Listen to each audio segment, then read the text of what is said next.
Welcome to a very, very special episode, AZ. Why is it special there? Well, it's episode 5, but look at this beautiful new place we're at. I know. We were right outside on the street, as you can see, with our wall. Yes, a brick wall, a real brick wall. We just found one in the city of Austin. We said we were live in Austin. Might as well just really be live. Exactly, on the street. So we're just taking up the entire sidewalk right now. yeah, so if you see anyone passing, if you see anyone get into a car wreck, we'll be here to help your insurance claim. Yes. In all seriousness, another week, another time to talk about film, talk about what's going on, talk about the Criterion Club, which is in its full swing of things. So let's just bridge into that. The Criterion Club should be like kind of the first thing we're going to talk about every week that we get into. This week was Fantastic Planet. Yes. What was your thoughts on Fantastic Planet? Yeah, so you have already seen it. I had already seen it. I hadn't seen it, and I loved it. Yeah. I don't like animation too much. I do respect it, and it's pretty intense, hard art and everything like that. But it was like the metaphors it gave for just so many layers. Oh yeah, like that. It was like super dark, but surprisingly like very like calm and bright about everything. And like the first like 15 minutes, I was like, "What is this?" Yeah, like, it's definitely a movie. I'm like, do I really want to sit here and watch this? And then once pretty much he escapes, once Tara escapes, that's when it all changes and it becomes this like beautiful movie. And like when I was watching, I was like, oh, it's like a long form music video. Yeah, basically. Like, it's a lot like Interstellar 5555 in that respect. And I think Daft Punk pulled a lot of inspiration from Forbidden Planet to make Forbidden Planet. Fantastic Planet. Oh my goodness. I'm sorry. First the Joker and now Forbidden Planet. What you're never gonna let me live what that, world that do you Joker live in? But yeah, you can see a lot of the parallels there. Yeah, I think it was a first great entry into this whole thing. It's something that would completely be like not something I would watch. Like if I saw it, I'd be like, nah, I'll just pass on it. Yeah. But having that kind of push where it's like you want to start creating conversation with it and everything like that, it really kind of worked, and I really enjoyed it. Will I purchase it on Blu-ray? That's like the big question for me, and probably like that's usually if it's a movie that I really love, I'll go buy it. Or else if it's like $5, then I'll buy it.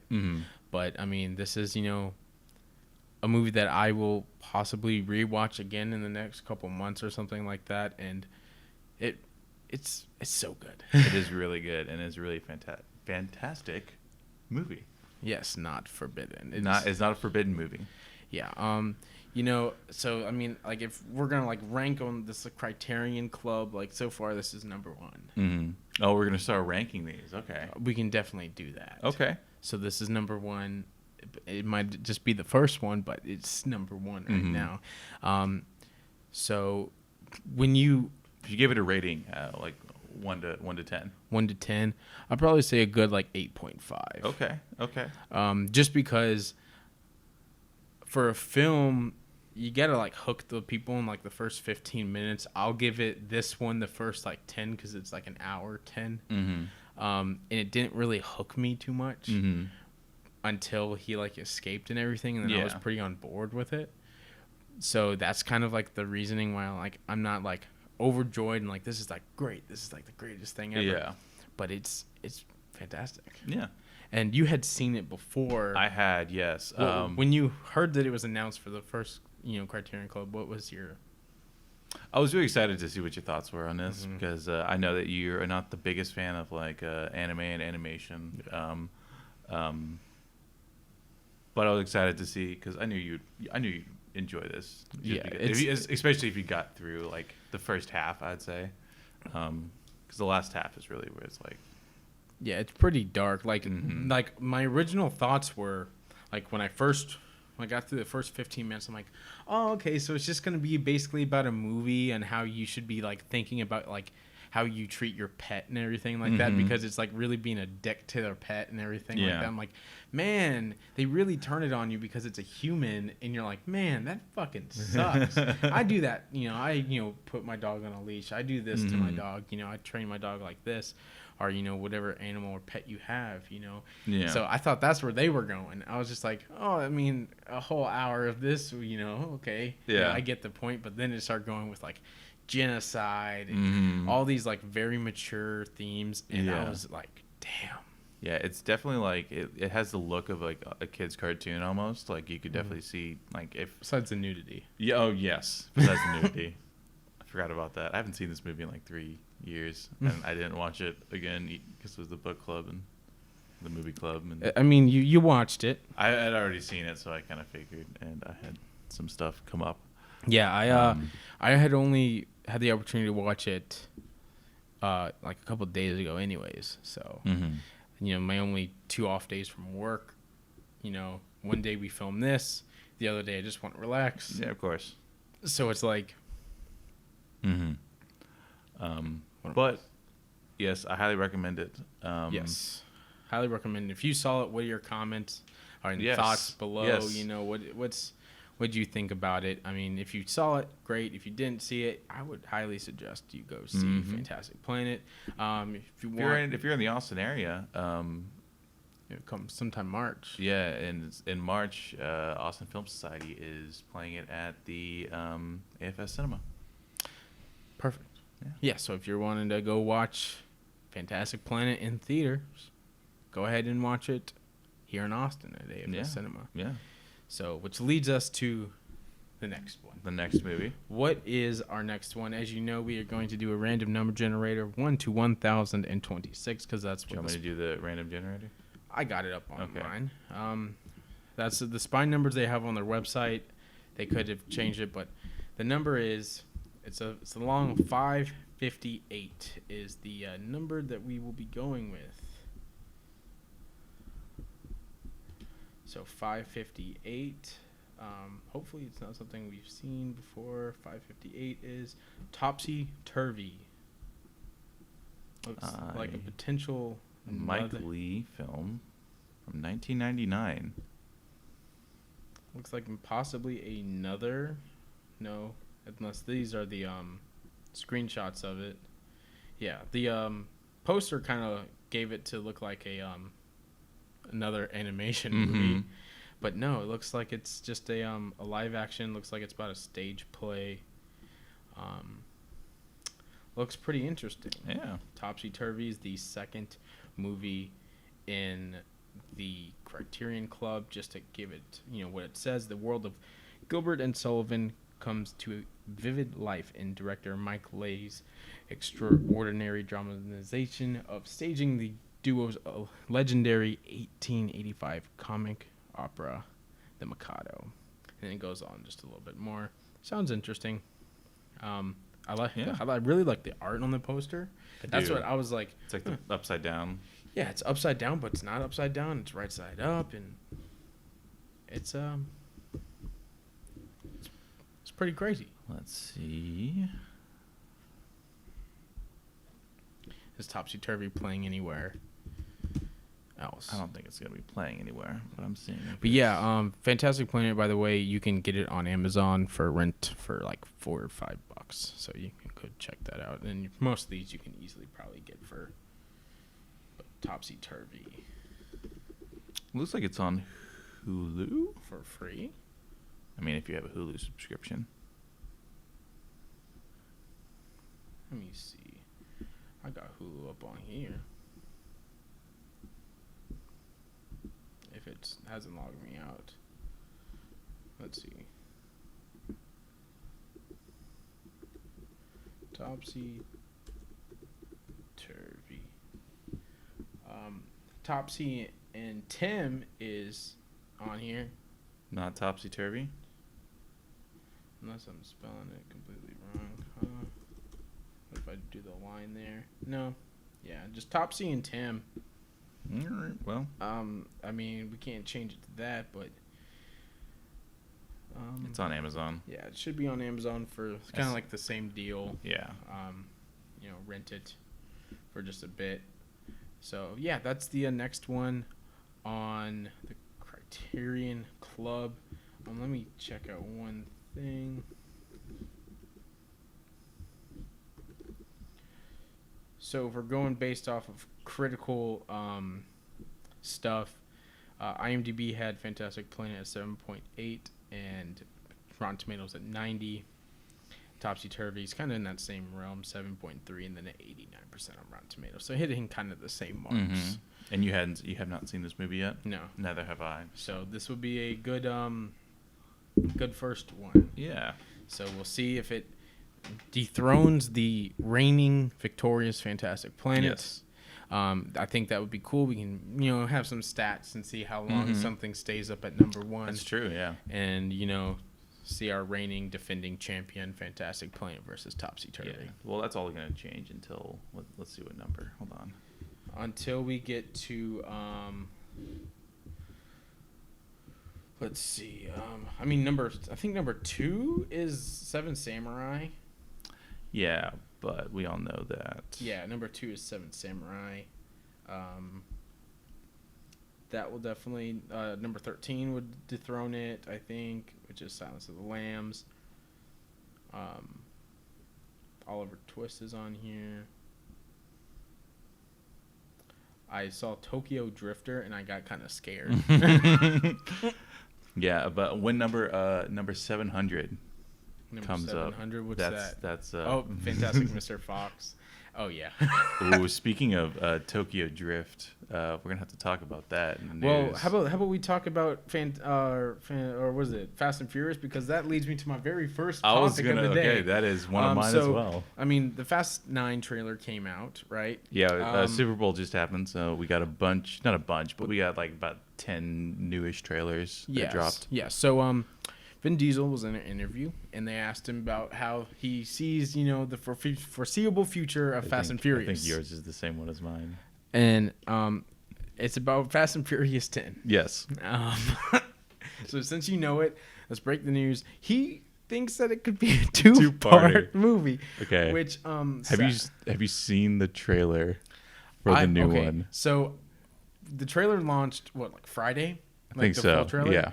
And it was 4 minutes long. I'm like, oh my God. Like, what are you doing? It's a fantastic 4 minutes. I'm like, okay. So then I watch it, and then I'm like, oh, John Cena. And then I'm like, oh, it'd be funny if it was his brother. And then it was your brother. I'm like, it's just simple writing. And then he pushes a car over in midair. Yeah. These people are turning into superheroes. Yeah, did you not see Hobbs and Shaw? No, I have not. You have not seen. But when they were Idris Elba is like a superhero. He's like a I think as a cyborg is the best way. Like he's all like enhanced and stuff. They are definitely. But I'm all for it. Like they know that it's. They know they're not trying to be serious anymore. They're just kind of being ridiculous. Yeah. What's crazy is though the thing is people keep complaining that these are being made, yet people keep buying tickets to it. Mm-hmm. This, in terms, tells the studio, hey, let's keep making them. Yeah.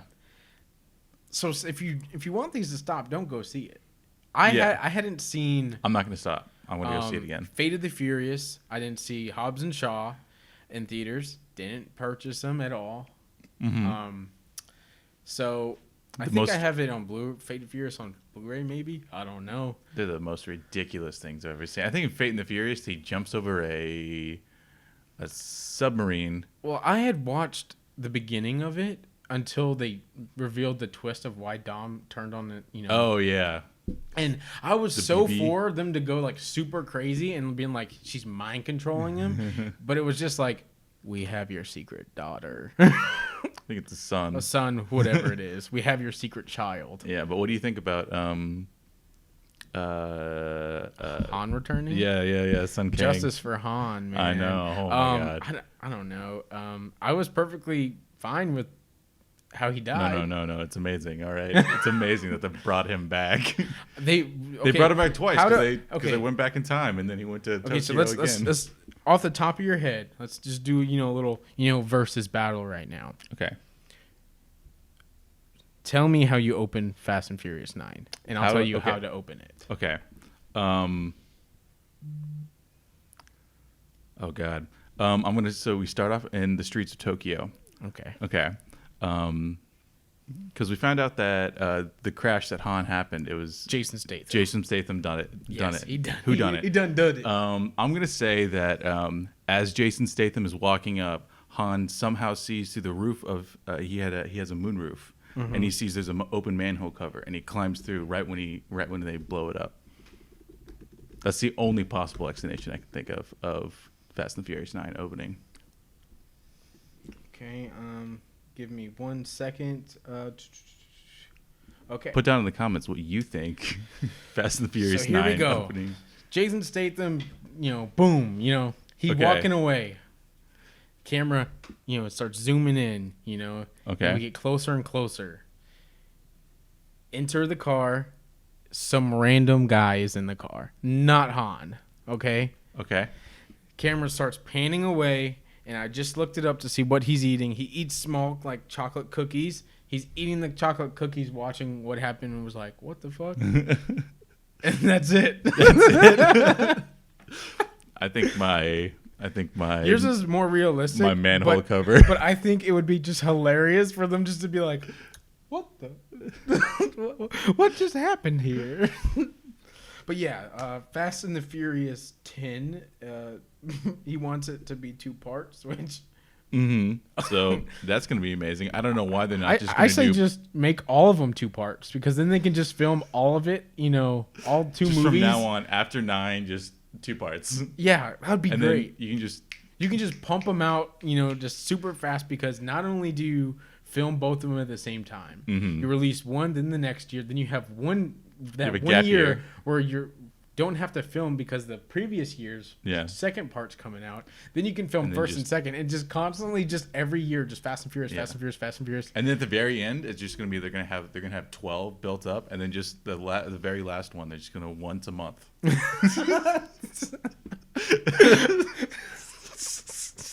And then on the 30th one, that'll be on December. The 30th one, 2-parter, of course. And then they cancel it. They say it's over.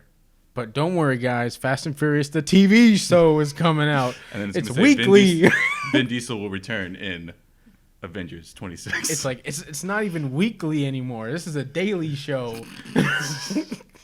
So you get 365 days of the year, Fast and Furious. I'd still watch it. Just Vin Diesel. I live my life. And then a quarter mile of a time. And then it's gonna be a YouTube channel. It's gonna be a YouTube Premium channel. YouTube Red. And then we got to see Vin Diesel's son, grow up and then battle Jason Statham's son. Yeah. And then The Rock's daughter. That's hates right, the daughter. Vin Diesel's son. Because they hate each other. But they fall in love. It's like a Romeo and Juliet type of thing. And then they have a Daddy's Home 3 with Vin Diesel and The Rock from Fast and Furious. Well, that's just something that needs to be made no matter what. I think we deserve some writing credit. I think that's definitely what's going to happen in this 2-parter, right? It has to be. If we see Daddy's Home 3 with The Rock and Vin Diesel, then I expect some royalties. Life will be complete. I expect some royalties. I'm not about my life is complete. It is I need my royalties. You heard it here, folks. Yeah, you heard it here. Han comes back in Furious. It is the 5th of February, 2020. And then Fast and Furious 100 when it comes out. Someone just pitched this yesterday, and they had it recorded. Damn it! Fast and Furious 100. It's the start of the zombie apocalypse with The Walking Dead crossover, because that show will still be on too. I'm just saying that they're eventually just going to be part of the Marvel universe. They're going to be part of the MCU. They're going to become superheroes. Idris Elba is going to be somebody in the Marvel Cinematic Universe. You know what body shop Walt Jr. got his car from? No. Probably Vin Diesel's. Yeah, probably. Breaking Bad, Walking Dead, MCU, and Daddy's Home universe. Daddy's Home universe. All in the Fast Saga universe. Well, bridging off of our wonderful talk about Fast and Furious, a very surprising thing. It's not really news. Currently, Birds of Prey has 89% on Rotten Tomatoes. That's what I heard. I've heard that Birds of Prey is actually going to be a really good movie. I've heard either it's really good, and I heard one person just totally say this shouldn't have been made. Okay. So this could be a whole, because that's almost exactly what the critics were saying with Suicide Squad. Was that, oh man, it's a great movie. It's a fantastic movie. And then people went to go see it, and it was terrible. Well, so I don't we know. could have a Suicide Squad situation on our hands. Yeah, it was something that surprised me. I wouldn't be too surprised. I think Margot Robbie's a pretty phenomenal actress. Yeah, but I mean, she was in Suicide Squad too. But I think she was the best part of Suicide Squad. But does that carry a movie? A little bit, I'd say. I think that Suicide Squad would have been a great movie if they didn't edit it the way they did. Oh, and the bad chicks, like weird hip wiggle as she talked to the. And if they added the mother box. Oh yeah, that would have been cool too. That would have made fucking. But no, Justice League make sense. They want to sell toys. That's all that really matters. They do want to sell toys for superhero stuff. So, what you gonna do? Yeah. Speaking of superheroes, Marvel's The Eternals just wrapped up. Yes, they did. And for now, they'll be doing reshoots probably in a couple months. And we just saw stuff for the MCU shows on Disney Plus. On Super Bowl, they showed just a teaser of just a bunch of stuff. Yeah, we have like WandaVision, Loki. Yeah, and Falcon and Winter Soldier. That's right. Those three. Falcon and Winter Soldier is coming out in August, so it's coming out in a couple months essentially. It'll just be here around the corner. Mm-hmm. I'm most hyped for out of those. Definitely Loki, because I want to see what they do with it. Yeah. WandaVision seems crazy as hell. Yeah, WandaVision is... But from what I've heard is that WandaVision is, like, going to be the debut of Sword. Like, yeah, it's like the space Yeah, it's shield. like S.H.I.E.L.'s, like, partner and, like... Yeah. One defends and one attacks. Yeah, so that'll be interesting. Yeah, that sounds... I mean, I'm totally down for anything that they really do. Then since you're talking about like kind of like Disney Plus, Mandalorian is gonna start filming soon, and didn't they say October they're coming out with the next season? And they're gonna have a bigger budget. Yeah, they definitely deserve it. I mean, and from what I've heard from Jon Favreau, they're gonna be longer episodes. How long were they? They averaged around like 30 minutes. Really? And from what I've heard, it's because Disney didn't want to. It was the flagship show. They didn't want to blow like a bunch of money on the possibility of it not. Well, they have like 26 million subscribers right now. Yeah, and I understand that they were cautious in that, but they really didn't need to be. Yeah, especially with Star Wars, I would not play it safe and just go for it. Oh yeah. Oh, fans will eat that stuff up. I mean, even if it's bad, people will still watch it because it has lightsabers and laser guns, whatever they're called in the Star Wars world. I think they're just guns. I know they don't shoot. I know they don't shoot lasers. They shoot like plasma beams. Yeah. Well, I mean, you know what Disney Plus has in common with this next thing that I'm about to talk about? What's that? Nothing. Okay. Oh, actually, no. Yeah, it does have something in common. Oh my God, it does. Oh, Samuel L. Jackson. Oh yeah. Is going to be in the Saw spin-off movie called Spiral. The trailer kind of just like launched today, February 5th. It's kind of like a spin-off, but not really a spin-off. It's directed by the same guy who did Saw 2. So if you've seen any of the Saws, this was the one where they were trapped in the house and they had to do like 15 different puzzles and everything like that. Yeah. So it was like the second best one. Saw was the best one. Yes. Saw 2 was the second, and then after that, it's kind of just a crapshoot. I saw 3 first, and it was terrible. And then I saw 1 and 2, and I was like, all right, these are fine. I forgot who did it. I think it was Let Me Explain. He's a YouTuber. He did a whole like Saw the saga like thing, and he makes it sound like the most like intricate like series of all time because he just goes over like terrible. Yeah. He goes over like all the like crazy things that happens. Like it's about this cop and he does this and that, and it's like all this like drama and like conspiracy stuff that he like he brings and heightens up more than you would normally see, because you're mostly just like like the gore is kind of just like intensified and you're like crap. But it looks interesting. Chris Rock kind of took on the mantle a while ago. There was news a while ago, and I was kind of shocked about it. This first trailer is pretty dark. It's pretty cool. One thing I will say is there's 2 different color grades for the trailer, so expect another time twist in the Saw movie. Good. So it looks like, because in the credits, Samuel L. Jackson doesn't have a last name. Apparently, from what I'm picking up, he is Chris Rock's father, and he dealt with the Saw killer beforehand. It's like a blue color grade, and Chris Rock's is more orange and light. So expect that to appear on screens. It's going to be okay at best. Good surprise, but all right. Well, yeah, we shall see. We shall see. You got some more? I have a couple stuff. The Invisible Man got a new trailer released, and what are your thoughts? If they do this right, it will be the biggest from the monster universe. It'll be the most successful, I feel. Oh yeah. So I'm really high. I mean, I don't even know if it's supposed. Is it confirmed? I think it's part of the monster. I don't think they're doing the monster universe or whatever the dark universe, whatever they're calling it. But I do know it is that character. It is the Invisible Man character that they're trying to go with. It's not just like, oh, he's an Invisible Man. I think it's going to go one of 2 ways. No middle ground. It's either going to be really cheesy and the acting's going to be too heightened for what it actually feels like, or it's going to hit it. And it's going to hit it well. I from what I've seen so far, I feel like it's going to hit it well. Yeah. I'm loving the cinematography, like the white balances, like it's just. So would you be more on board if she was either crazy or if she was telling the truth?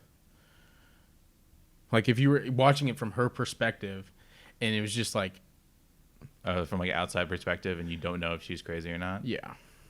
That's a hard question. I would say that if it wasn't part of the dark universe, I'd say nah, because I like the thought of him. But if this was like a standalone movie, and it was just like through a series of events, like he kind of set this up after he died just to fuck with her, I think that would be a very awesome psychological thriller movie. I think the worst part they did in the trailer was because for an audience perspective or a writer perspective, I want the audience to think that way, to think, is she crazy or is she not? The thing that kind of gives it away is when she's being interrogated by the cops and they shoot themselves. Well, unless it was her like attacking them and shooting them. Maybe, but and at the same time, they also show that scene where I think she sets off the fire alarm and the sprinklers are off, and you see like the silhouette. Then you see stuff like she's showering and she has her eyes closed and there's a handprint, and it's like, damn, don't put that. Don't put that in the trailer. Stuff like that, I could see. Kind of like being portrayed as like, oh, it's in her head or something like that. Yeah. And even like the water falling on him. But you're right. If it bends reality and you're showing it, to me, don't show it, because like show that in the movie, like because you want to follow this person and be like, is she like actually fucking going? Insane? You don't want to maybe think that. That like it is a toss up, and especially if you want that to be a twist in the movie, then don't do stuff like that. Or she should have just been friends with the Invisible Man and robbed banks and stuff with it. There you go. But he was an abusive boyfriend, and we don't condone that. No abuse here. Well, Disney stuff. Back to Disney stuff. I have some Disney stuff. Of course, they're doing a bunch of live action stuff. Did you know that Joaquin Phoenix and Margot Robbie are eyed to play 2 roles in the Peter Pan live action remake? Yeah, Joaquin Phoenix might be Hook. Yep. And who'd you say the other one was? Margot Robbie. Is Margot Robbie going to be the mom or Wendy? Tinkerbell. Oh, perfect. Okay. Yeah. Perfect casting. Yeah. that's on like the long list of things. A couple other ones. Lilo and Stitch is getting one too, but it's going to be landing on Disney Plus, which has some people concerned because Lady and the Tramp also landed on Disney Plus. Yeah, and I don't think Lady and the Tramp was good. I didn't watch see it. But the bright spot of this is the guy who was the co-director and the original voice of Stitch is on board. Okay. So I'm just thinking about how terrifying Stitch is going to look. Can they just like import Sonic from the original? Just put him in there? Just give him an extra arm. Give him a little antenna and you're like, oh, there it is. It's the same thing. That's Stitch. And don't even like render it properly. Just have like the South Park mouth. Just like, Ohana meets family. Ohana means family. Then Robert Zemeckis, he's been kind of in the talks of doing Pinocchio for quite a long time, but apparently the deal has been closed and he will be directing the Pinocchio remake. I mean, still think there should be different movies as live actions before we get any of these. Well, here's the thing. There is a big list of untitled releases for the live action, which includes March 12th, 2021, July 30th, 2021, October 8th, 2021, November 19th, 2021, and then in 2022 you have March 25th, May 27th, July 8th, August 12th, November 4th, and then 2023, March 10th, May 26th, July 14th, August 11th, and October 6th, and then to close it all out, December 15th, 2023. Of just all untitled things. All untitled things. So those movies that we just talked about could all land in there or not land in there, and there could be more. There is going to be more. Yeah. So what do you think the with what we've seen with Disney? We're going to see Brother Bear. Oh my God. They love making animals again. But how many of these movies do you think will be live action, and how many do you think will be traditional Disney movies? Let's say percentage. These are all Disney.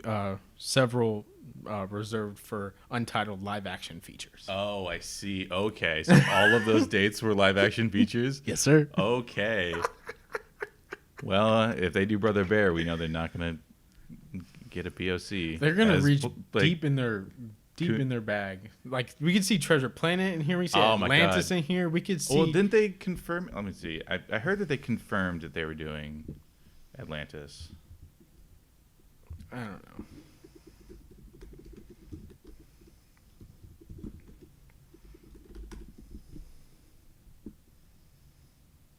I mean, in July of last year, there were a couple of articles saying that Treasure Planet should be the next one. Oh, that's right. But, oh yeah, it was fake news apparently that Disney said that they were going to do that. Well, that's upsetting. I was really looking forward to that. So expect a lot of remakes coming in Speaking the next of 3 years. I guess not remakes, but a sequel. We got a sequel to Bill and Ted's Excellent Adventure coming out next year. I think they're starting to film. I think they're starting to film this summer, if I remember correctly. I'm pretty hyped for that. I am as well. Let's see. When does? Well, then Keanu's going to have a 3-movie year next year at least. That's going to be a record for Keanu. He's going to have Matrix 4, John Wick 4, and Bill and Ted. Bill and Ted's? They're doing a Matrix 4? Who's the director on that? I think the Wachowskis. Oh no, If it's not the Wachowskis, Oh, no, but it is. The Matrix 4 apparently is going to come out the same day as John Wick 4. Oh, interesting. Yeah, one of the Wachowskis. Oh, only Lana. Yes, only her. Interesting. So I wonder if I wonder why only Lana. Falling out. Maybe they don't want to do I it. wouldn't think so, right? Yeah, you never know, man. Lana and Lily, right?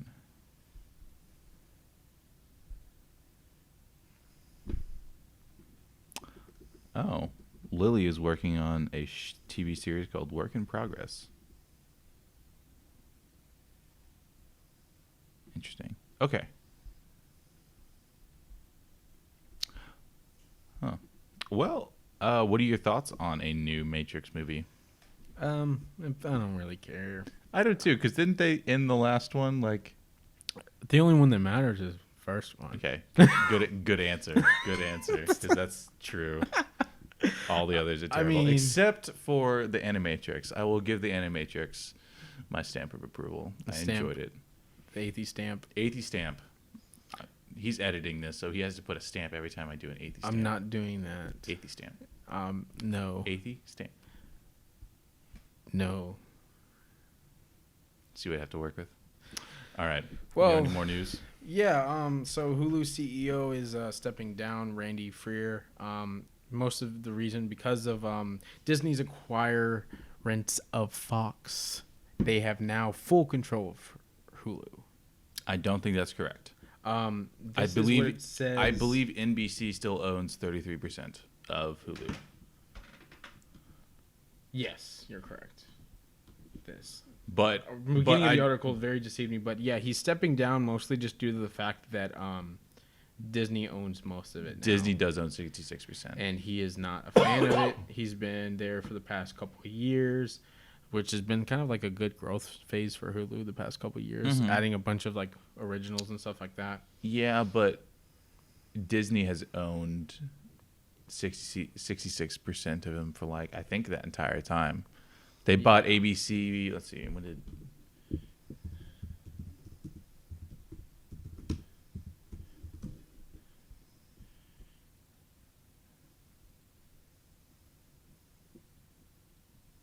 Oh. But yeah, that's what I mean. Oh, well, they bought Disney back in 1995, so 24 years ago. But yeah, like, I mean, the first line of this thing, it says, the move comes to Disney, which now controls all of Hulu after acquiring 21st Century Fox and buying out all of Comcast. Fox was never a part of. Okay, I don't know. I don't know so if I believe that. That's what this says, and that's probably the reason why. Variety's a liar, and you should know this. I don't think so. No, I'm a liar. I'm sorry. Variety, right, don't Hulu, believe me. Hulu News as well. They get up Bad Hair from Sundance as it wraps up. It's like a horror comedy type of deal. It's an interesting plot. It's a survivor of a scalp burn from a mild relaxer perm. This girl also has the smarts and ambition to be the next on-air host of a video music show type of deal. After years of struggling to be seen for her ideas and hard work, she fears the worst when her dreadlocked boss is replaced by an ex-supermodel who has better hair than her. What? You hyped? $8 million, man. Sure. $8 million. Well, that's a lot of money. That's a lot of money for some hair. I read it and was not kind of hyped about it at all. It could be great. Yeah. It could, do whatever it. Exactly. Yeah. It could be. It could be amazing. But it could be one of those movies where like. Did you see? Oh my God! I can't think of it right now. It was at South by last year. It was the couple, like they're robbing banks and then they break down on the side of the road and then they go to a random house and it's I can't think of the actor's name. He's the guy from Burr Notice, and he's kind of like a crazy dude there. I didn't see it. No, okay, I can't think of it right now. I'll look it up. This could be one of those instances where the actual description of the movie doesn't actually show what it is. You like reboots? No, I actually am not a fan of reboots. So when getting all that news of all the live action Disney movies, you weren't hyped for the Green Hornet reboot? Oh no! But I would say let me calm you down and let me say these people have it covered. So Paramount had the rights. Okay. All they would have to do is make a movie, and for the Green Hornet, and then their rights, they would hold the rights again for like another 10 years. Oh no. They let it slide, and now it's in the hands of this company called Amnesia or Amaja. I don't know what these people are called, but their track record is very short and not very good. The Call. Terrible. Okay. The Road Within, never heard of it. Careful What You Wish For, never heard of it. Mr. Right, terrible. Max Landis wrote it. So, Zed documentary. Fear Inc. Don't Go. Ooh, Fear Inc. Is that good? No. Okay. No, absolutely not. Don't Go. Them That Follow. Not good. Yeah, and then this one that they're doing, Wild Mountain Time. And then now, Green Hornet in development. They have it already on their thing. So I would say rest easy. They're in good hands. The Green Hornet is in green hands. Maybe this will be a great movie. Maybe this will be their first big one. I highly doubt it. Maybe. When you click their About Us on their website, it's literally one sentence. What? Read it out first. I'm not gonna. I don't want to say their names. Oh, okay. So it's founded by these people. It is a Los Angeles-based film and television production company that creates quality content across multiple genres with an emphasis on compelling stories, emerging filmmakers, social impact, and franchise potential. That's it. That's their About Us. Okay. The one thing that I'm like. Our About Us has more information than these people who obviously just bought the Green Hornet, which we don't have the money for. No, but not we yet. have more sentences on our About Us. The most intriguing thing about that sentence is the fact that they said TV, so that means that there's some shows that they're behind. Maybe it's a Green Hornet show. Oh, maybe it is a Green Hornet show. So that would probably be better than. So then it would only be one season. Possibly. Or just a pilot. Or just a pilot never gets picked up. But at least they attempted it. They could have done the whatchamacallit, make a crappy one like the Fantastic Four movie that Marvel made years ago, like 50 something years ago. And it was just god awful because he needed to keep the rights to the Fantastic Four. Do you mean the one that happened, like you said 50 years ago? It was a while ago. But like, do you mean the one with it's like really bad. But oh my god, I'm trying to think of who played Johnny Storm, because the joke is that if Marvel ever asks you to play Johnny Storm, you say yes because they give you better. This one. Oh no, not that one. You're right. That is the 50-year-old one. Yeah, I'm sure it was great for the time. I'm thinking of the one with who played Chris Killmonger? Evans? No, not Chris Evans. Who played Killmonger? Oh, Michael B. Jordan. Van Forstick. Yeah, Van Forstick. That one. I think that was probably the same thing. They had Josh Trank. That was definitely the same thing. They were just trying to keep the rights. And they had a good idea. Josh Trank had a good idea on it, but then the studio said no. Really? And then I think Josh Trank had like a full meltdown. And it's like if you watch like the behind the scenes stories on it, not like the actual stuff they put out themselves, but what the stories that people told, he like fully went crazy because he was so pissed. So the movie I was thinking of before is a movie called Villains. I really wanted to see that when it. Yeah, it has Bill Skarsgård, and then the guy I was thinking of is Jeffrey Donovan. But it's a pretty great movie with only I think there's only 6 people in the entire cast.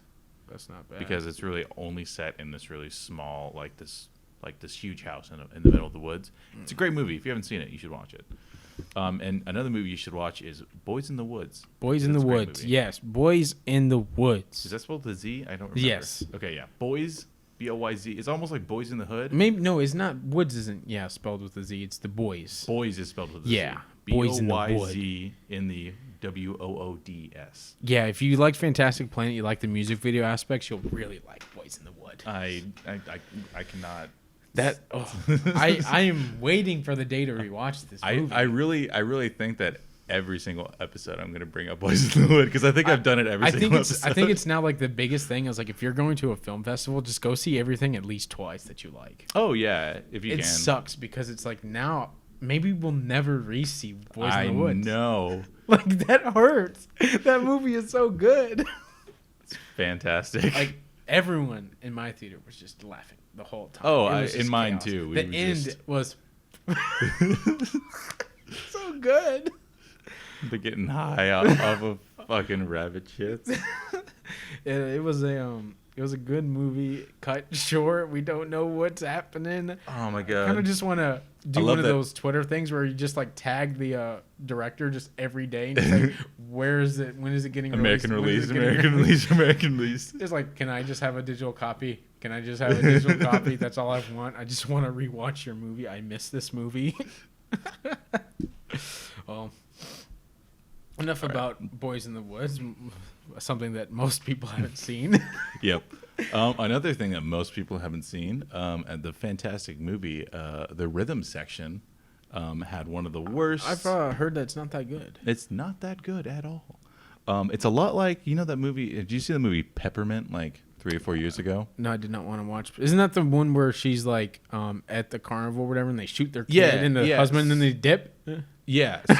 So the thing about that movie that gets me is the fact that, so the movie is called Peppermint. Why do you think it's called Peppermint, Matt? Because the kid likes peppermints. Exactly. Really? She orders peppermint ice cream at the beginning of the film, gets shot. It's never talked about again the entire movie. See, that's the only part of the part that has anything to do with peppermint. And I'm pretty sure that's the same thing with Rhythm Section. I have not seen the movie yet, but I worked it enough last weekend, that I'm pretty sure they mention like the daughter or something was in the Rhythm Section or something, and that's it. See, okay, yeah, like what we were talking about like last episode, to not put like one thing you say is the title. Yeah, in your movie, but it actually means something. Don't put it in as the title and it not really mean anything. Like the fact that I knew what Peppermint was like kind of based off of, just because I've done this and seen movies like this all the time, and I'm we think sad. I've never seen this movie. I saw the first trailer, didn't want to watch it, and the fact that I can already pick up exactly where the thing comes from, that just shows you that's lazy. Like, so I will give actually both movies, both Rhythm Section and Peppermint, look amazing. Oh yeah, they Peppermint has amazing lighting, they have amazing cell shading, and then like Rhythm Section has a really cool like intricate camera angles, and like they have a very long shot where they're in a car and it's a car chase, but it's all like from a first person from the passenger, and that's cool.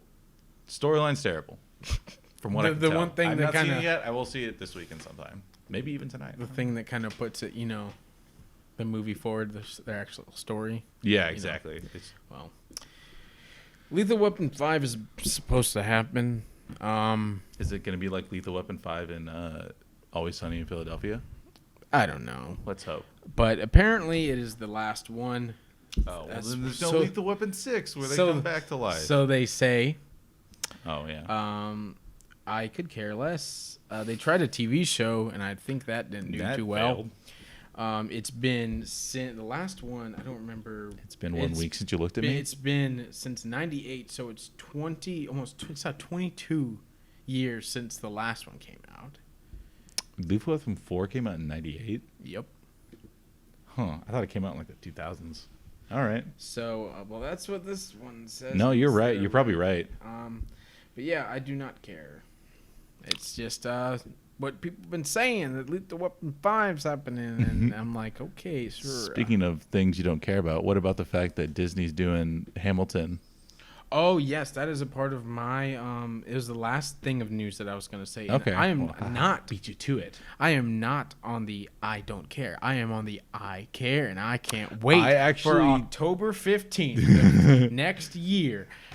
I can't wait. I do love Daveed Diggs, and I actually do love, oh God, who plays Hamilton? The guy who wrote it. And it's not going to be like a movie. It's just, they basically recorded it, their last performance, like the original cast together. They recorded it and they're just releasing. So don't feel like it's going to be like Les Miserables, or they're going to, just film a bunch of actors singing it or whatever. It's just, apparently it's just going to be. It's just going to be the Broadway show. The last show that the first original cast played with until they all started, going on to better, bigger careers and stuff like that. and that's what's coming out. But yeah, that was gonna be my last bit of news today for that. $75 million for that. Really? Yeah, Disney. Tickets go crazy. Oh no, definitely. When it came to Austin, like they like sold out in like minutes. Oh yeah, my mom was trying to get tickets for all of us. And you would sit in a queue for like hours. Like I remember when it was released, I had it on my phone because I was like, maybe let me see what these prices are first. Yeah. And then after sitting in there for a couple hours, I finally got in, and it can only give you like 5 minutes to purchase.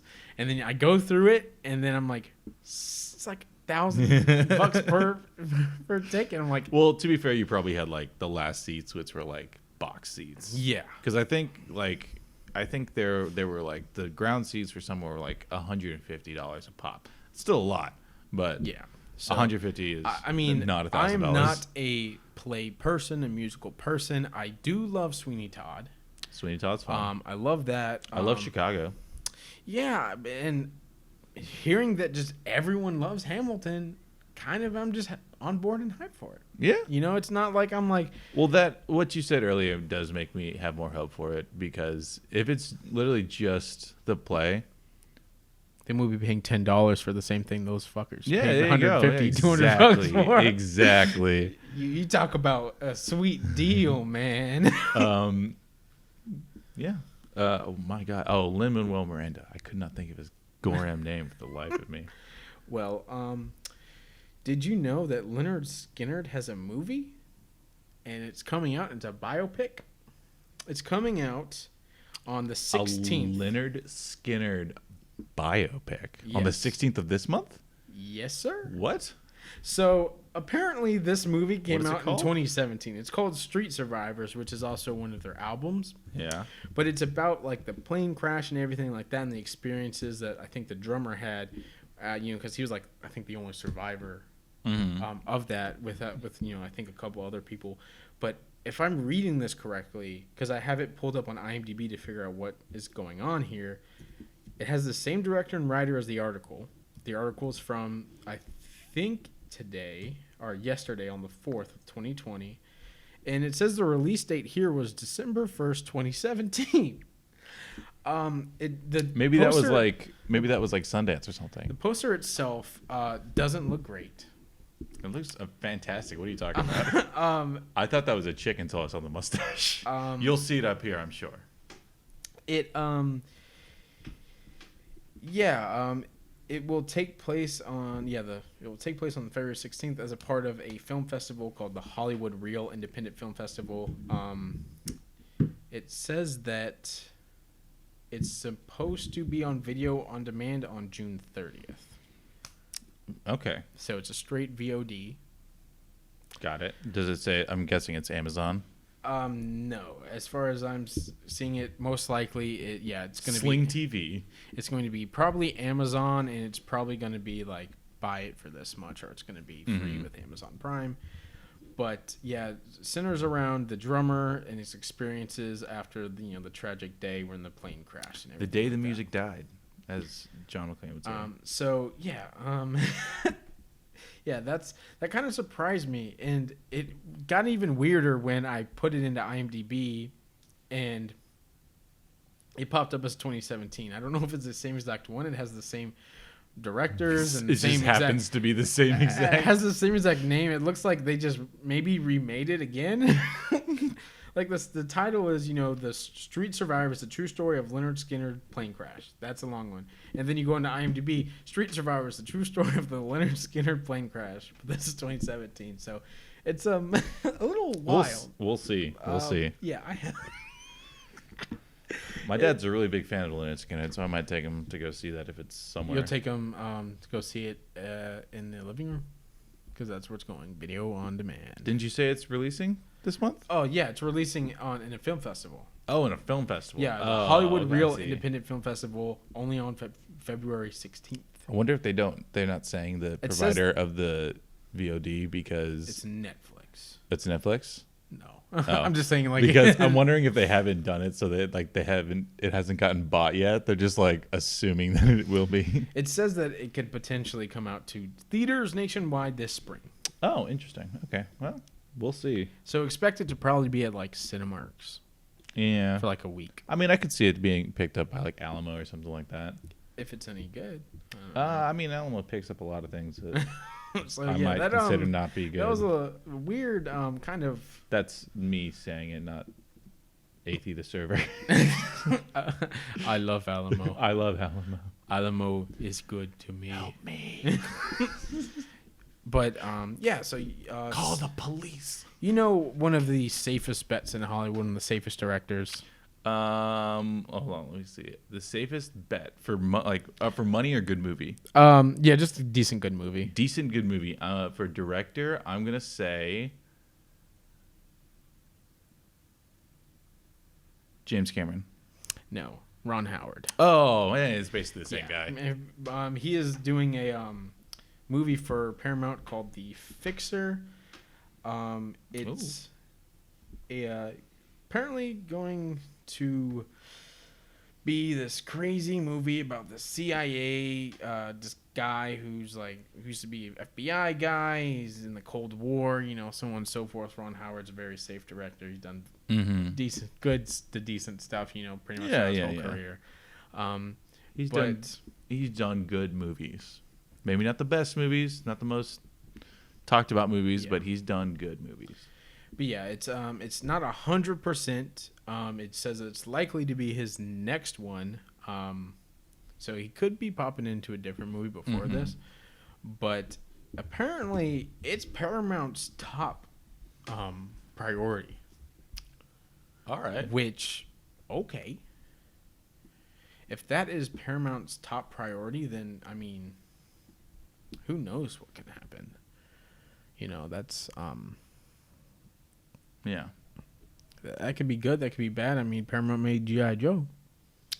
That's true. And I liked the first one. That's a lie. I did. I mean, it was fine. For what it was fine. What was it? Snake Eyes was cool.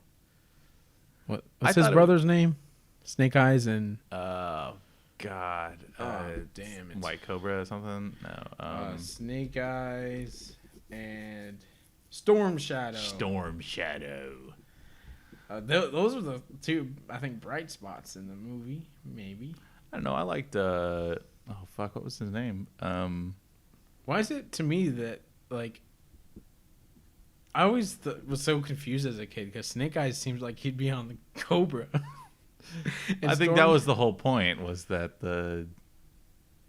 it was like the opposite of like the cowboy hat. Like the cowboy hat, if you had a black cowboy hat on, you were the bad guy. And if you had a white cowboy hat on, you were the good guy. So maybe it was like that's the opposite. So G.I. Joe was like, when they were making their toys, like, let's be smart with this.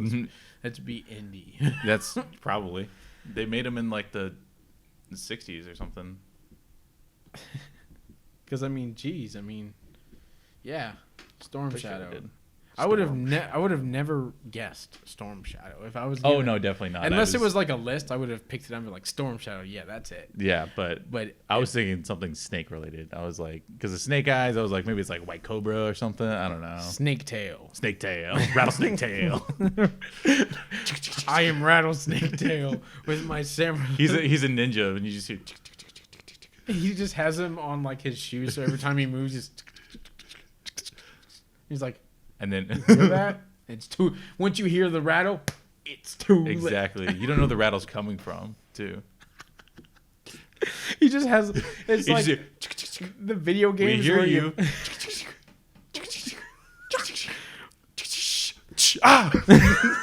Where you're doing like a stealth mission in video games where you like flick a coin or throw a rock.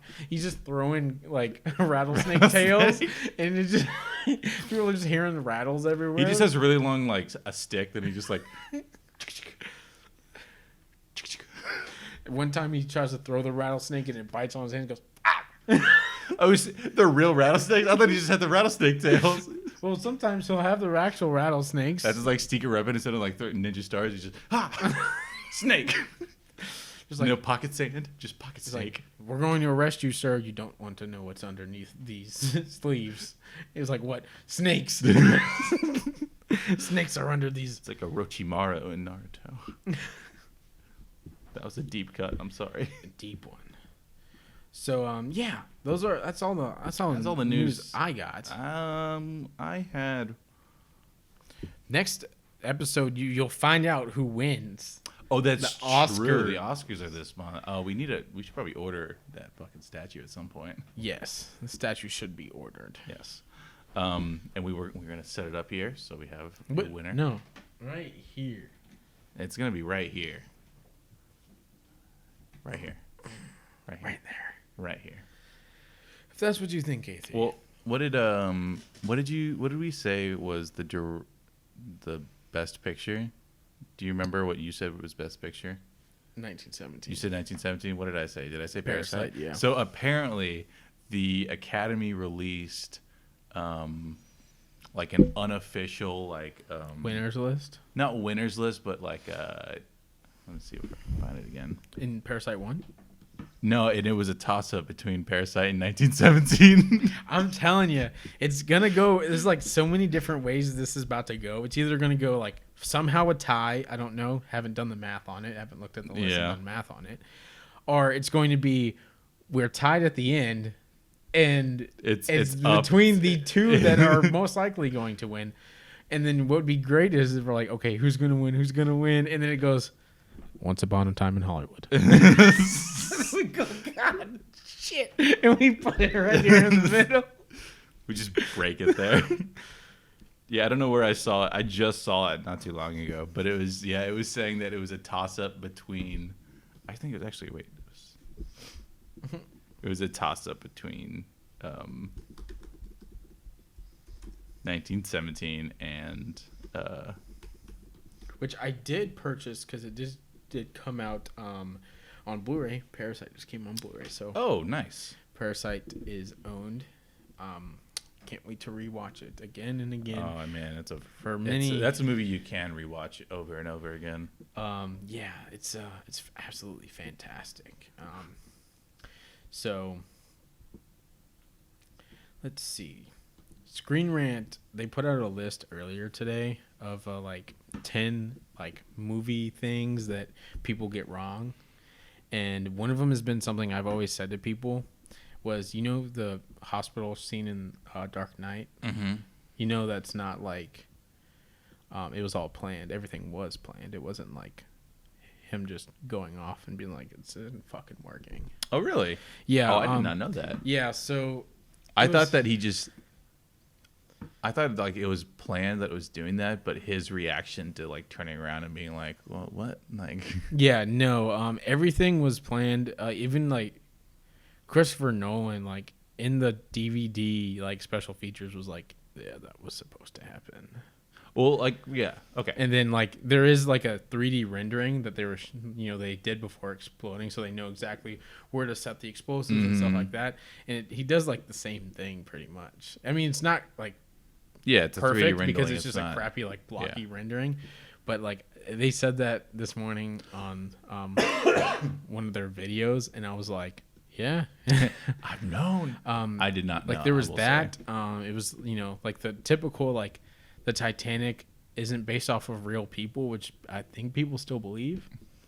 Because there's a diamond down there. Because some of the gravestones at the Titanic Memorial or whatever has Jay Dawson, and then has people's well, for all we know, he could have gone and just been that name. Yeah, that name sounds good. The apparent first name of that guy is Joseph. Oh, okay. So, but he could have just seen Jay Dawson. Yeah, there was that. There was the Wizard of Oz. It kind of showed that no Munchkin murdered himself. From what I've heard is that it did happen, but it's not in the movie.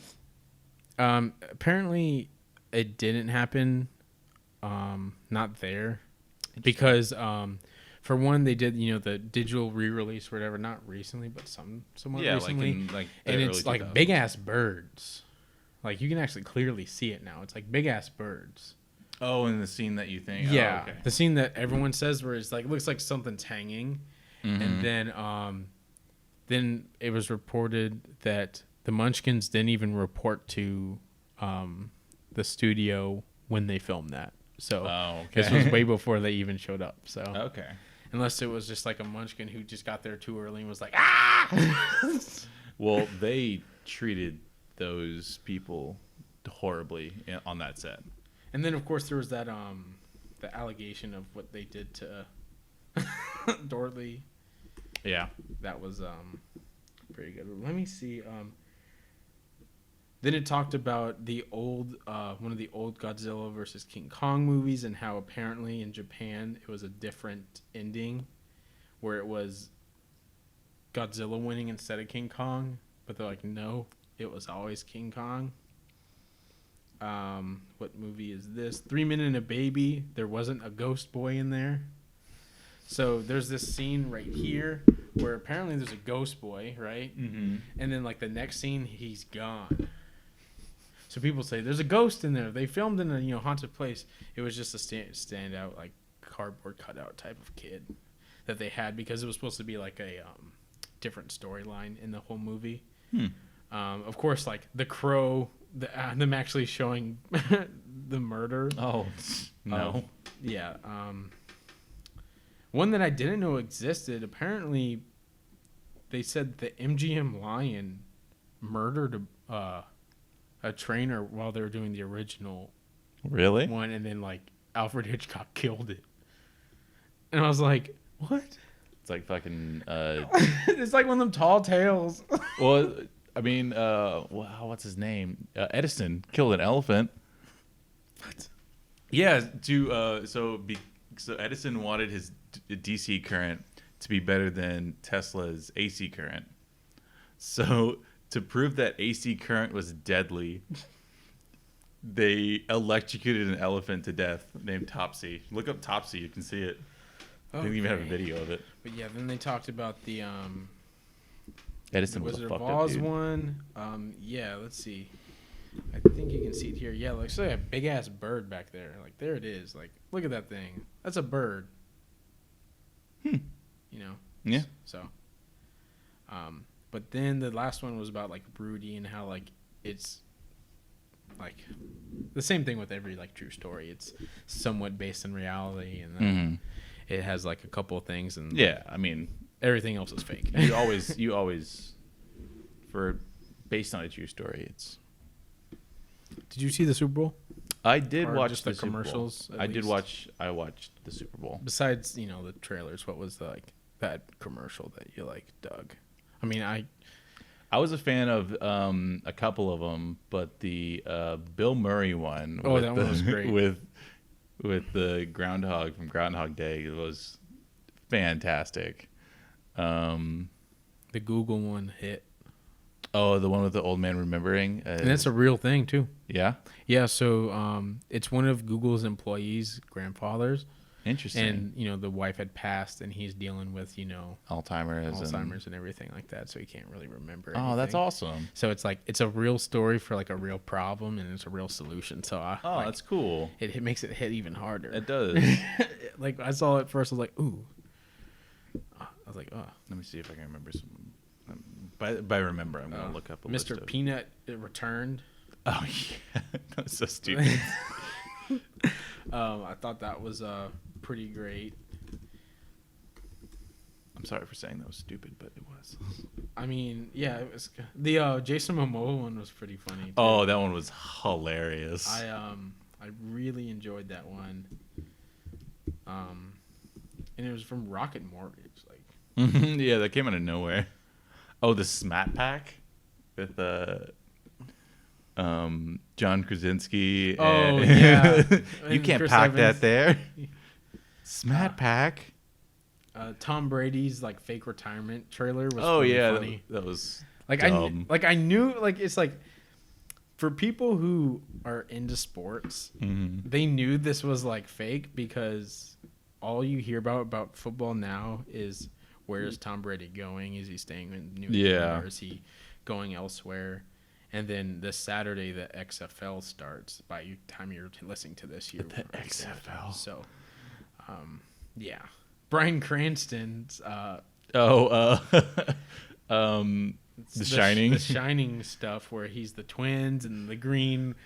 Yeah, that was pretty cool. Dude, that was pretty fun. Good. And then Post Malone's brain Oh yeah, stuff. trying That to was do hilarious. Bud Light.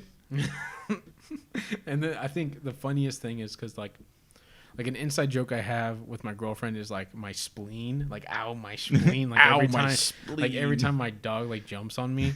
So when he was just like they were talking about the spleen and they're like shut up spleen, and then Post Malone goes yeah shut up spleen. I thought that was just absolutely hilarious. The Microsoft one with the first female coach in the NFL was pretty cool. I like that one. There's a lot of good stuff in there. I mean, the biggest news, of course, was the halftime show, like it mostly always is. Yeah. I don't really care. I don't care either. I mean, I don't care who plays. I don't care about who, what they wear. Yeah, I mean, let them do whatever they do. Most of the time, people don't watch it for the halftime show. Like, it's mostly just to make sure those fans feel like they actually got what they paid for. I mean, yeah. If there's, except for that one guy who fell asleep. Yeah. Did you see that? I saw videos of guys falling asleep, and then they woke up to like they're shaking their asses and everything, and he goes. I've seen that. I've seen a kid eating like his food, and then he's just like stops and just stares at them, and it's like, whatever. But yeah, that was a percentage up from I think last year. It was, but that's not saying much because every year it's been dropping for like, I think since 2005, viewers have been dropping, and that's a lot to do with like. People are working and they don't really want to. Well, no, it's I can't think of what it's called. What is not the company, but Nielsen ratings didn't take into account Super Bowl parties, bars, or something else. I can't remember. Yeah, but so they it's didn't not actually viewers. So like they were like, oh, we're losing a lot of viewers, but they actually More people are they having actually parties. like did it this year, and they're like, oh, a lot of people are getting together at bars or at parties and stuff like that, and the numbers are not as bad as people it hasn't been dropping as drastically as people have been thinking. It's still dropping, but that's just kind of that's just cable. Yeah, I mean, and most people like more and more people are caring less about sports. Usually the people who like dig sports, they'll stick around just because it's interesting and everything. But in reality, like football and soccer are like football are like the last two, and I think will be the only real sports that we'll see.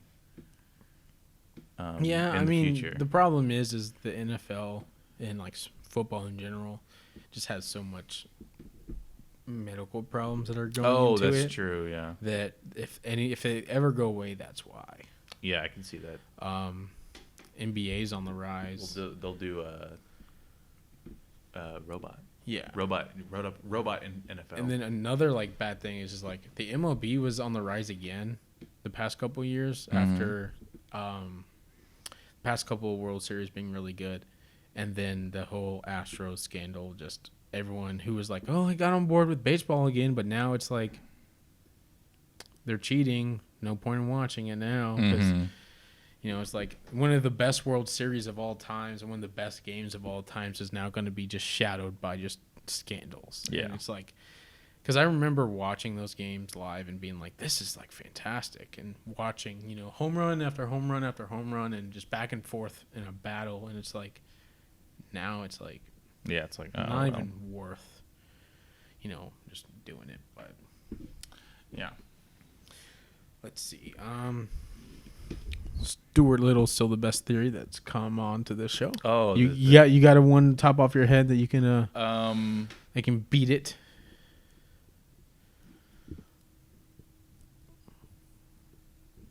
I take that as defeat. Hold on. I had one. I remember I had one, but I totally forgot about this segment. I don't know. The one I have. I remember what it was, but it wasn't as good or mind breaking as yours. But the fact that Mad Max. The new Mad Max is not like the other Mad Max. It's not Val Kilmer, the Nazi. Yeah. Yeah. They're not supposed to be the same. Like Tom Hardy and him are not supposed to be the same person. Mm-hmm. And the whole idea is like, is it like a 007 thing? no, it's more like, from what I've seen, it's like supposed to be like, I think they have akin it to, the Boomerang. Did you ever watch the original Mad Max? Yeah. Like the Boomerang kid is Tom Hardy's Mad Max. He just like looked up the Mad Max so much that he took the name because so it's Jurassic World basically. Kind of, but like a lot of things are different. Because he was a feral kid, right? Yeah, he was a feral kid, yes. But like his when he's having the flashbacks as Tom Hardy, his kid is a daughter, and in the original it was a son, and it was like an infant son. So like what I've heard is like the idea is that like because it's all like word of mouth, so it's like supposed to be like tales told throughout like the years in the apocalypse, and then like it's the Road Warrior, and it's always Max Rokitansky, but it's like it's the people pick up the mantle of Road Warrior. So basically like the same thing as like 007, just like in an apocalyptic setting where there's no structure. Exactly. Yes. Yes. That's my film theory. Top that. I'm telling you, I did find out that Stuart Little 2 is on Netflix as well, so I haven't seen it, but are you gonna be like? But the question is, did M. Night Shyamalan write this one? Oh man, did he? Yes. I'm kind of scared to look. Are you scared because you want him to have written it or not? I kind of want him to. I don't think so. No, he didn't write it. That's a shame. Cry of shame. It's just that little cherry on top that makes it better. I think Stuart Little 2 and 3 are not canon. And it's just yeah, but for all you know, like Stuart Little 2 continues on. Oh my god! If like one of the writers was just like M. Night was like, listen, this is the original concept for the Stuart Little trilogy. Here you go. And he's like, fine. And he goes, okay, I'll put some seeds in there because it just needs to be seeds. No, yeah, and it could be for those real fans, those real Stuart Little fans, i.e., you. Me and you're the only person to put these together. I meet M. Night Shyamalan one day. I give him a handshake, whisper in his ear. Pull him in close, and you're like, I know what's the script. I know what Stuart Little's really about. And he goes, the mom? The mom. And he goes, holy shit. I knew it. Just gives you a big hug, and it's like, you're my successor. You can do Avatar: The Last Airbender book 2. He's like, can you watch Last Airbender and tell me what you think? Got it. Well, I mean, I haven't seen it since it like came out, and it's just like still terrible. And it's like, oh man, well, it's on Hulu, I think. Yeah, I don't know if I have the time to waste. You have the time for you have the time for Stuart Little 2 though. Well, now that I know he didn't write it, but it has an 81% on Rotten Tomatoes.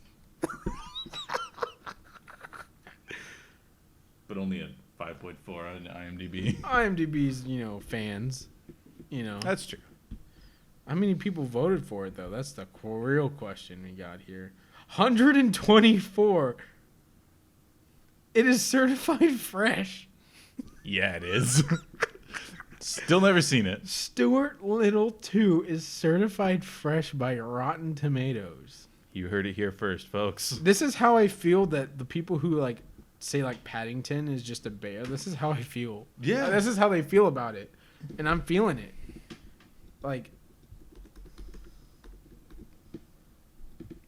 What did Stuart Little get? 67. It got worse. The first Stuart Little got 67, and then the second one got certified fresh. What? they're going after M. Night. I'm now on board with they're going after M. Night Shyamalan. And then the third one's just completely just animated. Is it really? Oh, yeah, it is. And it's not even a score. That's how... But Wayne Brady was in it. Wayne Brady was in Stuart Little 3? Yep. As Rico.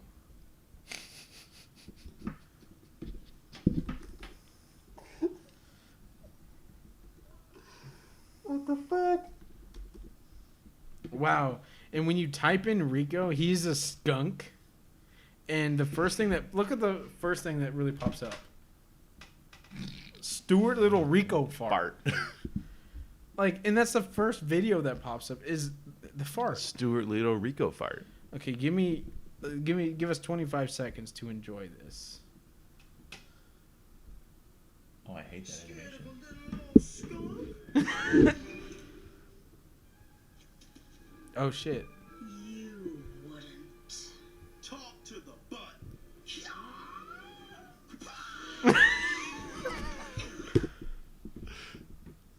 So what we just watched was Stuart Little 3 called the Wild Rico fart, and he just karate farted him. Literally karate fart. I don't. You okay? I don't know. I don't. Is this the last episode? I'm done. No.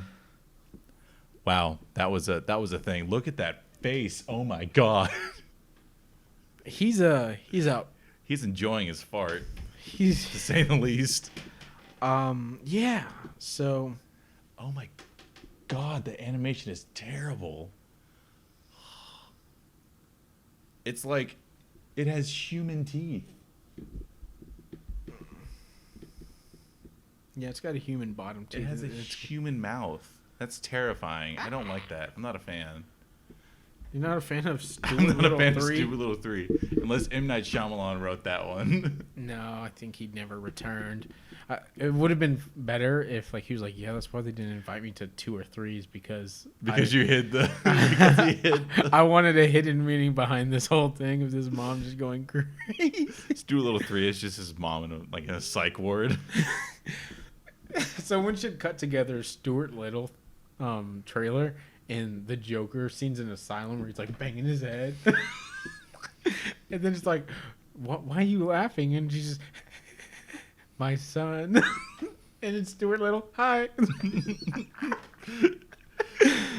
Just someone mashed together Stuart Little and the Joker trailers together. I might do this. I might do this when I get home. I mean, Jesus. I mean, Terrible movie. it's. I mean, you've never seen it. Stuart Little 3? Yeah. I'm going to say it right now. 18 not approved. Um. You have to put a stamp there, too. 80 disapproved. We're still not doing the stamp. 80 approved, 80 disapproved. You know, if I'm you just gonna if get you my own stamp. if you do another stamp, I will dock a point off of your Oscar. Whoa, how does that even work? Don't stamp. 80. 80 disapproves. I'm putting the Oscar trophy here now. It's mine. I you can't won. do that. I won. No. Oscar predictions No. is now over. No. Yes. No. 80 wins. Yes. You got all any? right. You got any other stuff? I don't have any more Other stuff? I don't have any more theories or anything like that. Yeah. I mean, contacted some companies. A couple, reached out back, and we're in the talks with them to see if we can, work on something. And there's a little short film idea gonna spring by you at the end of after this episode, so we can something simple, something quick that we can easily do. Yeah. Quicker than the ones that we've already talked about. Mm-hmm. Oh, okay. Which is like once we talk about it the pretty ones quick. We talked about it pretty quick. Yeah. So especially yeah, that stoner one. Can't wait for that one. Yes, there are many ones that we want to do. So yeah, that's episode 5. This is our new area, our new place. Yes. We got a nice little sign here. it's nice and good. So yeah, just if you haven't seen any of the other episodes, watch them, listen to them, whatever you please. We're on like Spotify, YouTube. You can also check us out on our site. We're on there as well. Watch Topsy Turvy as part of our Criterion Club. If you didn't watch Fantastic Planet, watch Fantastic Planet so you can be caught up on our club. And yeah, that's, leave some comments, questions, statements. Well, we might read them out if they're there, and if they're there. Yeah. So it's been an enjoyable time talking, having fun, enjoying our Stuart Little talks. Yes. So you guys all have a wonderful rest of your day. Have a wonderful night. Wonderful morning, afternoon, whenever you're listening to this. 9 to 5. If you're listening, if you're in traffic right now, I'm so sorry. But I hope we made it a little bit better for you. So yeah, see you in episode 6 where we see who wins. Might be a 2-parter. We don't know. Yes, we might split it up into 2 parts and do half of the wins and half. We might do half the news and then the other half of the news. And yeah. We'll leave like a cliffhanger for the. We won't. wins. I won't even like cut it like nicely. I'll just cut it maybe even midway through a sentence, so it'll just be like, so and the winner. And then so it'll be like, yeah. So the next and then the next one will be like, Mint is about this, and that's how we're gonna cut it. It's like the intermission in Monty Python. That's how we're gonna do it. But yeah, next episode, one of us will be victorious. That's true. Maybe both of us will be victorious. And the trophy shall be sitting right here. What, the trophy for the biggest loser? No, for the Oscar wins. That's okay, because you know what? 80 wins. I'm gonna make room for maybe 10 trophies, because when I win, I'll just buy 50 of them and just have 50 around me at all times. Yeah, but then what if I win next year? Do I get 50 of my own? No, that's gonna be a lot. You gonna buy them all? I mean, you gonna take out from the company funds? Yeah, our immense company funds. Hey, you see this? Hey man, all right. As soon as we buy, the Green Hornet, we'll be flush with cash. Yes, in 10 years, when this entertainment company doesn't have the rights anymore, we're taking it. We will take it. We are taking it, and we're doing a hard reboot with Seth Rogen again. Seth Rogen and George Takei. It wasn't. That's your dream in 10 years. Okay. No. In 10 years, I want to know Jacob Tremblay and George Takei. I can see that. That's just our old as fuck. really old, and then a really young kid. I mean, he'll be what, in his 20s? Yeah. Yeah, he'll be in his 20s. So, yeah, there we go. We're gonna start working on that now. We'll write the script and then we're not gonna do a script. Oh, okay. That makes it even better. Just off the seat of our pants. That makes sense. We'll just hire a bunch of people and say, "Okay, guys, today, I want a scene with you, and you." Call all the actors. You go home. You go home. You go home. Thanks for driving up an hour. That's what we're gonna do. Sounds good. Still probably be a better movie than the Seth Rogen one. Hey, it could be the best movie of all time. It could be. It could be on someone's Criterion book club in the future. Criterion just shuts down and just starts over again and puts ours as just Spy number one, and just that's the only thing. It's Criterion collection is just Green Hornet 2030 or 2031 whenever they release it. What movie is 666? And if it's in the Criterion collection, I wonder. Well, yeah, that's the longest outro we have. Yeah. It's gonna be even longer next time. Yes, we will increasingly get longer to where we'll introduce the podcast and then close the podcast. Yeah, exactly. And then it'll still be. And then the introduction will be going longer. Yes. And then we'll just have like a 3-hour long podcast that's just intro and outro. Intro and outro of just random nonsense. So you all have a great rest of your day. Hopefully you enjoyed this episode, and hopefully you enjoyed the new area and space, and making it look just a little bit more professional on our end. So just have great 9 to 5, and enjoy your off time. Bye now. Bye. Enjoy that off time. Now, you tell me you didn't like that skunk. That's the worst face.